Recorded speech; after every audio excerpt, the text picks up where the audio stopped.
Professing themselves wise, they became fools. They have stolen the keys of wisdom and will not let the others enter.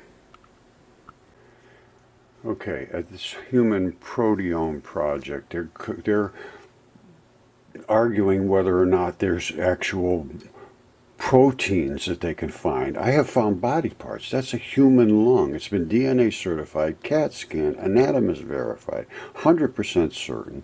That is a goose or a duck or something. There's his feathers and everything. I have discovered the process that these fibers, and this is a bone, with all of this periosteum and all of the cartilage and everything is still 100% articulated. The only thing left is a one little tiny bitty piece of bone right there. The rest is completely turned into mud fossil. We've discovered new species. Let me show you that. Okay, at this Human Proteome Project, they're arguing whether or not there's actual proteins that they can find. I have found body parts. That's a human lung. It's been DNA certified, CAT scan, anatomist verified, 100% certain. That is a goose or a duck or something. There's his feathers and everything.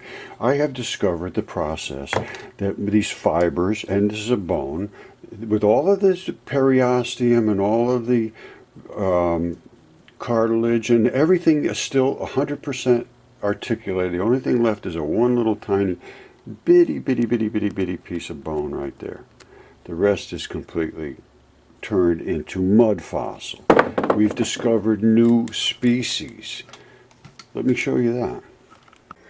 I think I deserve a seat at the table. I have 1,926 mentions, 140 in highly cited papers. You know, I have done all the research, I've done all the work, I have a lot of knowledge that deserves to see the light of day. I shouldn't be dismissed and destroyed, literally, just like Mary Schweitzer was, who was part of this same group now. Okay, they're all about science. What about this?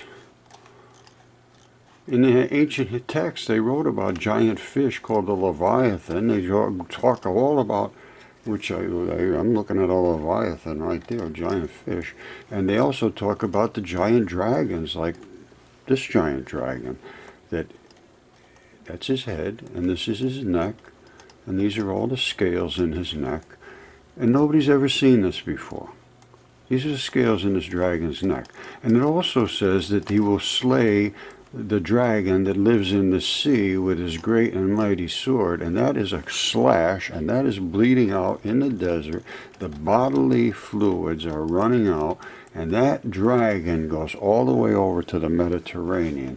This is his tail right here, bleeding out in the desert. The effluent's running off. Now, if they dismiss this, then I see them as being either so incompetent as to not understand what they see, or being complete frauds and liars. Now, I have been attacked from day one by flat earth people that say the earth is flat, which is quite obviously not true. And they say there's no space station, it's all fake. This is what the scientists say about this. They have the exact same mind. No difference whatsoever. When you can dismiss what cannot be dismissed, because you feel so insecure that you can't deal with reality, then you are either a flat earther that just has given everything there is to God and just doesn't care about anything. And if God said the earth is flat, no matter what anybody else says it's flat, well, it may have been flat at one time. It may have been an accretion disk. Look that up, professors. All right? Nobody in the profess or business now is capable of understanding all the different complexities of science. They have been focused on something, and then they make that determination, and somebody else comes along and says, "Oh, what do you think about the chemistry?" "No, that's not right. Get out of here. You're an idiot." It stops. And that's what's happened to me. Everybody, same thing. And it's the professors are totally against God, totally against Jesus, totally against the reality that we live in, and are perfectly happy deluded. Okay, I'm sorry to say, my friend, if you're highly educated, you have been completely fooled. See what is in front of you. There's nothing hidden. Everything will be made clear.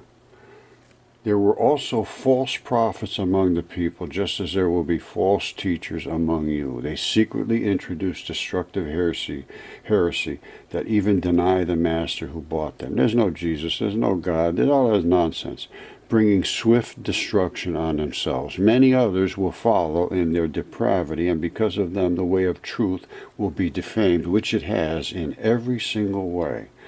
In their greed, these false teachers will exploit you with tales they have concocted.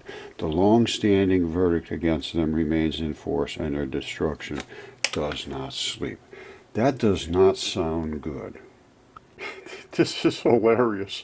I put in PhDs for God to see if there was any shortest PhD programs, shortest doctoral programs. Yeah, it's about God. It'd be very, very short.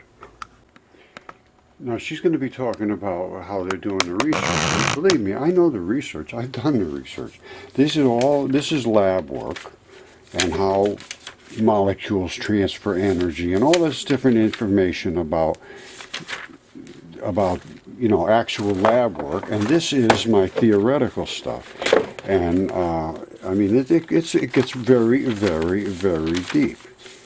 And long ago, I came to the conclusion coulombic forces are the nature of atomic and molecular behavior, which means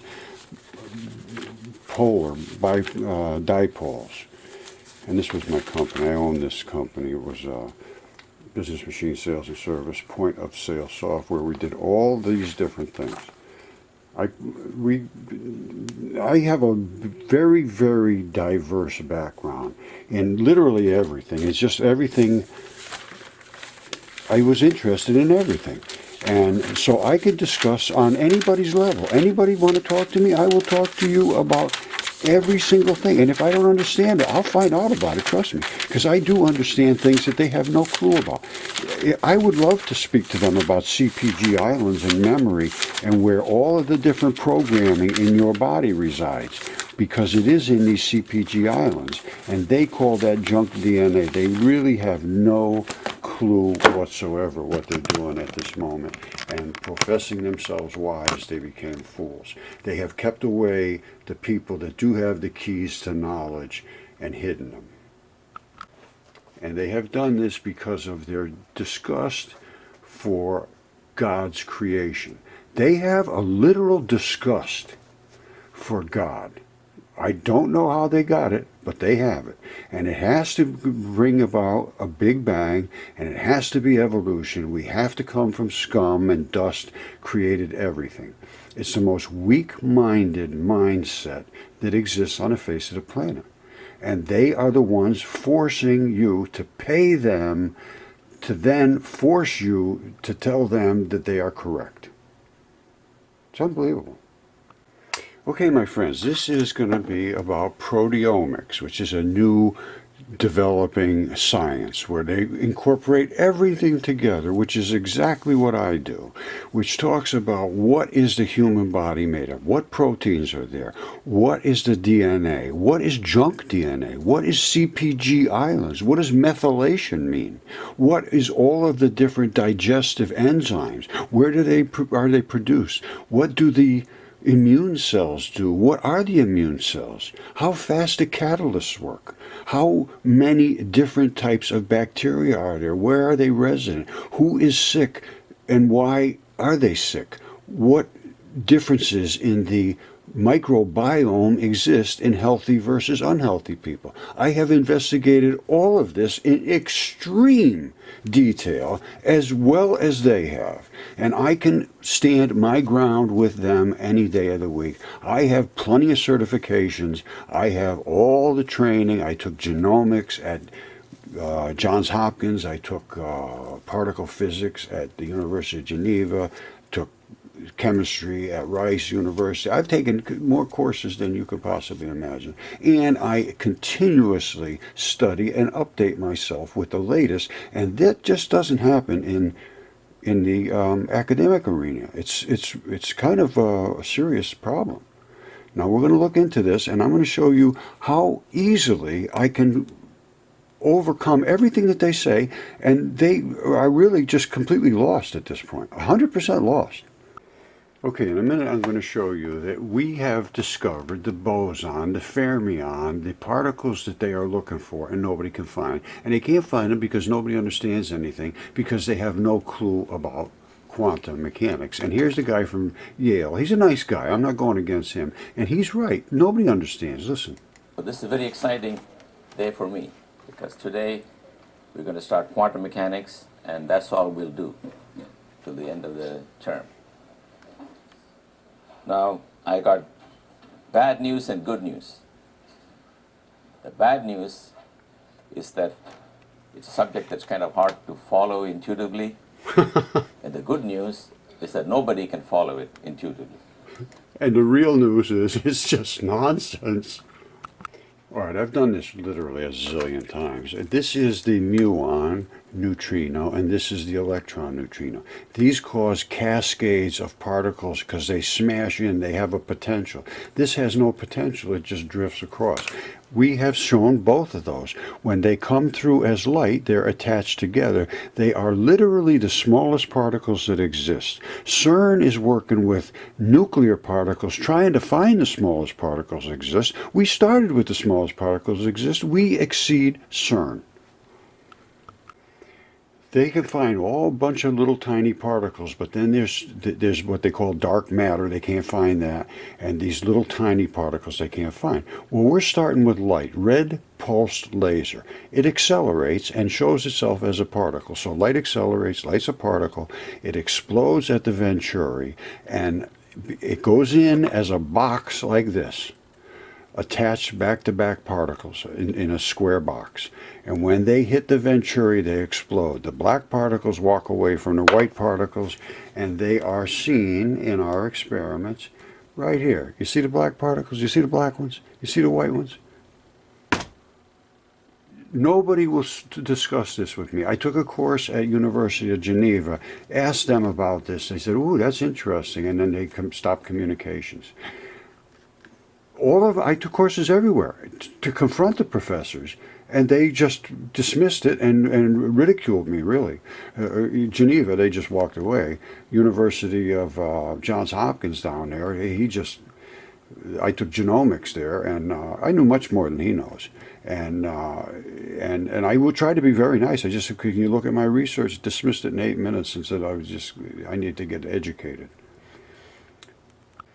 All right, this is what they're going to call dark matter now.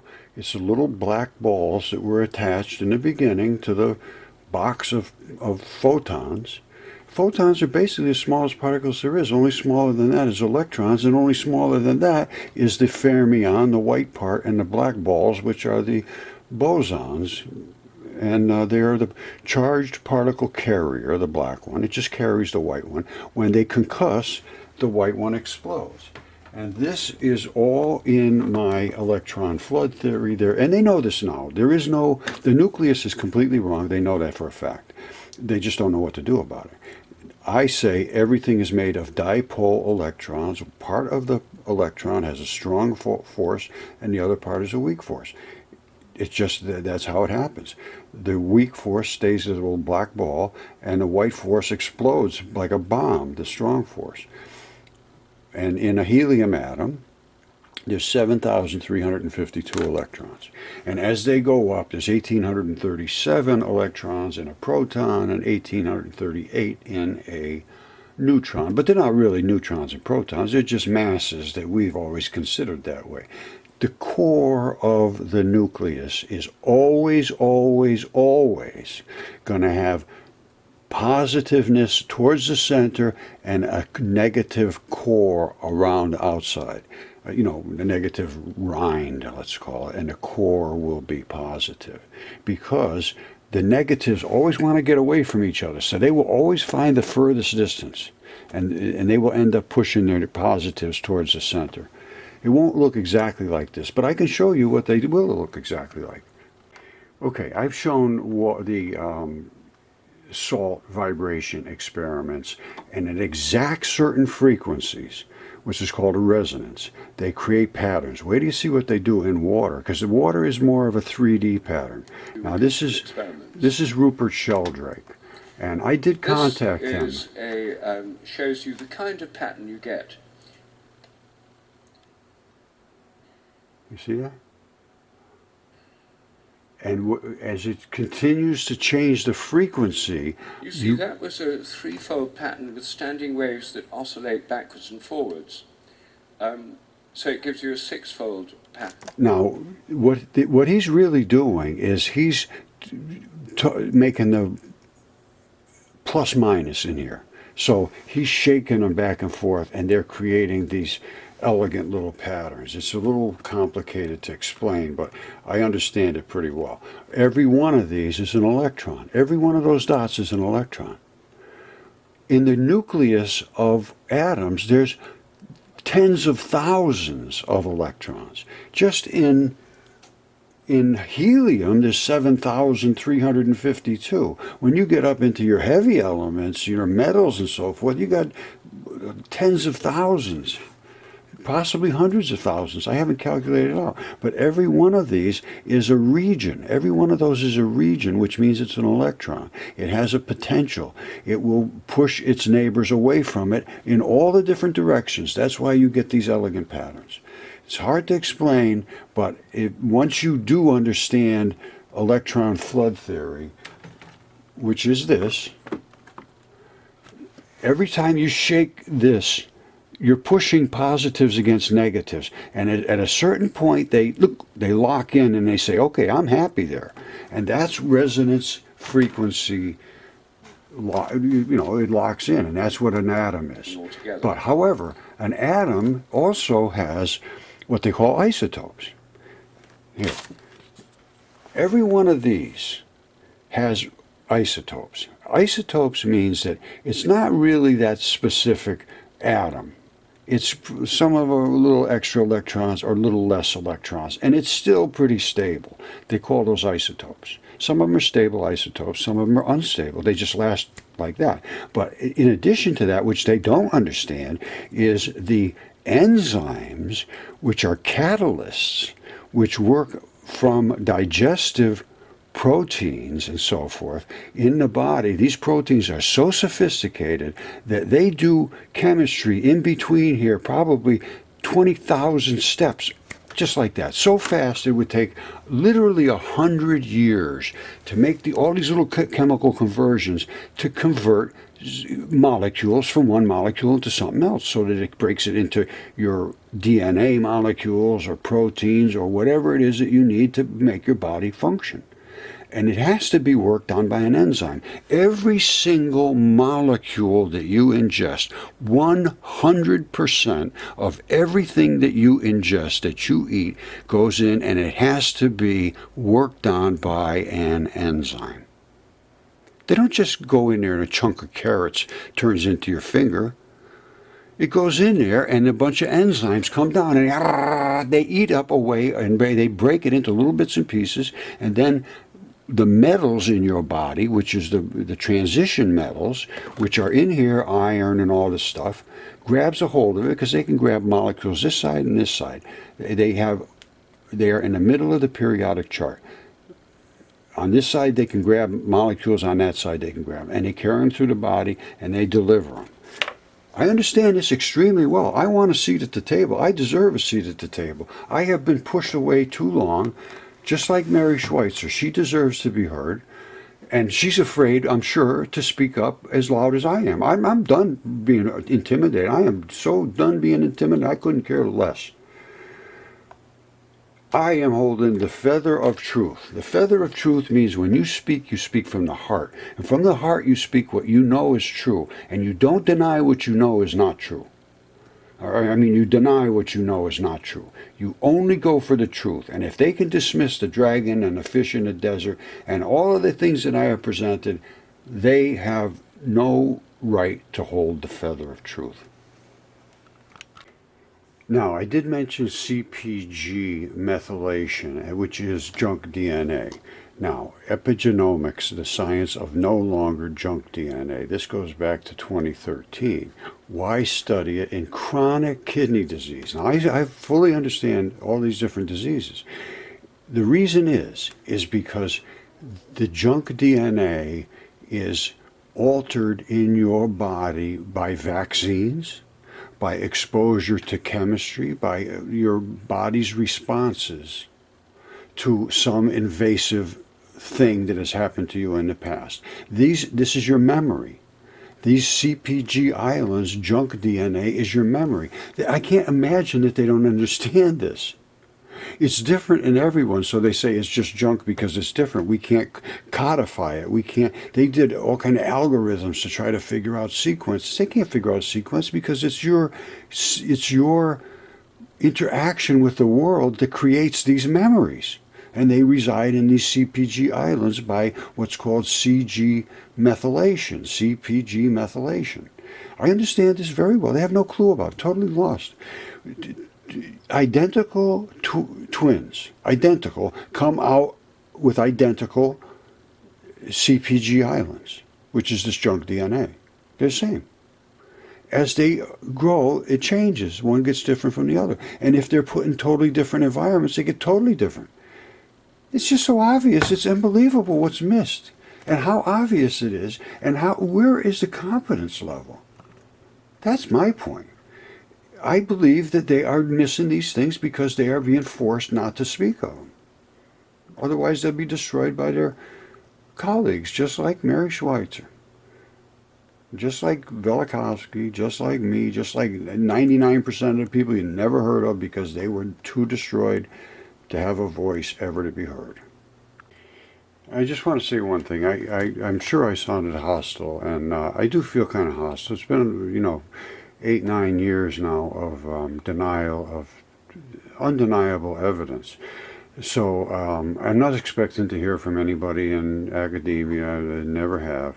So I want you to know, though, not to be tricked anymore, though, just to confront these people with the evidence I'm showing. Go to my channel, Mudfossil University, and the evidence is there. Can't be denied.